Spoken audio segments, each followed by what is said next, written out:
In the beginning, money wasn't shiny, round, or made of metal. It was grain, cattle, shells, beads, whatever people could carry and trade. So why did humans suddenly start stamping tiny pieces of metal and calling them coins? And how did that simple idea quietly change trade, business, and finance forever? Imagine you're a farmer with goats, and I'm a farmer with grain. If you want my grain and I want your goat, we can swap. Simple.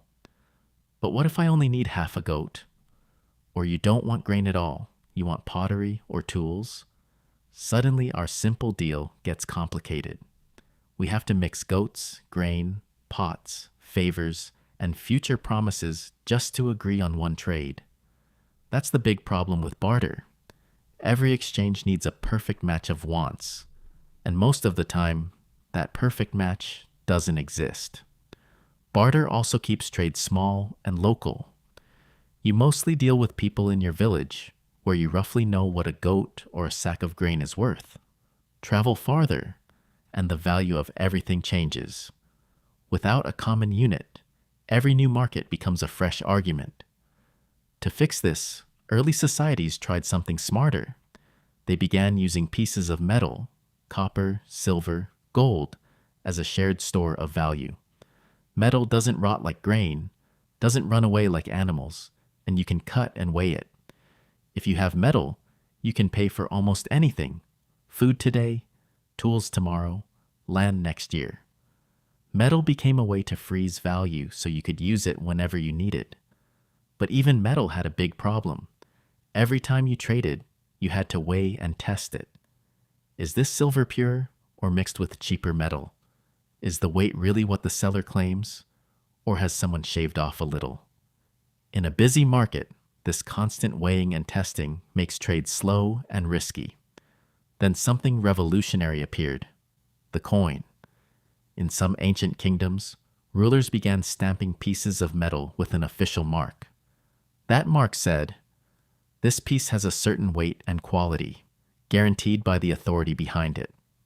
Instead of random lumps, people now had standard discs with symbols or rulers engraved on them. A coin was not just metal, it was metal, plus a promise. Once coins existed, people didn't need to test every piece from scratch. If a coin carried the symbol of a respected king or city, that was like a certificate of value. You could look at the stamp and trust what it meant. Coins turned trust into something you could hold in your hand. And that changed everything. Before coins, trust lived between people. You trusted your neighbor, your local merchant, your village elders. With coins, you could trust a symbol instead, the stamp on the metal, and that symbol could travel from town to town. As long as people believed in the stamp, the coin worked everywhere that symbol was respected. Trade suddenly became much faster. Instead of arguing about how many sacks of grain equal one goat, you could price both in coins. 3 coins for a goat, 1 coin for a sack of grain. Done. Coins made prices clear and trade quick. More speed meant more deals. More deals meant more specialization. More specialization meant people could build real businesses around what they did best. Think about a merchant buying cloth in one city, then selling it in another. Without coins, they might have to carry bulky goods or animals just to pay suppliers. With coins, they carry value in a small pouch, pay workers, buy stock, and count results. Now they can ask simple questions. If I spend 50 coins and earn 70 coins, my profit is 20. Coins helped people think in numbers: costs, revenues, profits, the basic language of business. Coins didn't just transform markets, they transformed governments too. Rulers could collect taxes in coins instead of random goods. They could pay soldiers, build roads, and finance wars with a budget they could measure.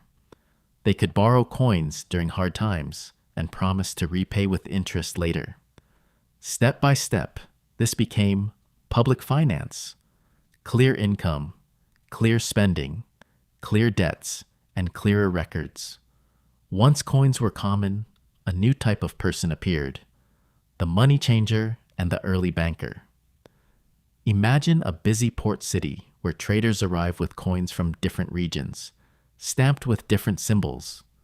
A money changer sits at a table and swaps foreign coins for local ones, charging a fee. Trusted individuals start keeping coins safe for people who don't want to carry everything around. Instead of saving 1 cow and 3 sacks of grain, someone can save 50 coins, written down in a simple record.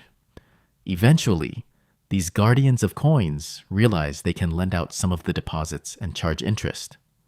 A trader says, "I have 10 coins, but I need 20 more to buy cargo." The banker lends 20 now and asks for more back later. Saving and borrowing become cleaner and more numeric. Coins make it easier to build the basic tools of finance: saving, lending, and interest.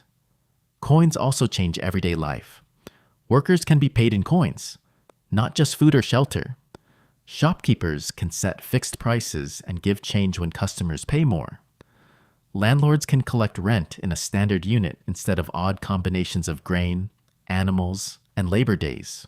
Small daily decisions, whether to buy extra food, save for a festival, or invest in better tools, become coin decisions. The more people use coins, the more they start seeing their lives in terms of income, expenses, and savings. A worker can say, "I earn 5 coins a week, spend 3, save 2. A family can plan, "If we save 2 coins every week, in a year we'll have enough for an animal or repairs." Coins quietly teach people to think like small accountants. Of course, coins were not the final step. They led to paper money, banknotes, checks, cards, and now invisible digital balances. Today, most of our money lives as numbers on screens, not discs of metal. But coins were the first big leap that separated value from physical objects like goats and grain. Once you can store value in a small stamped disc, you can count it, move it quickly, and use it anywhere that stamp is trusted.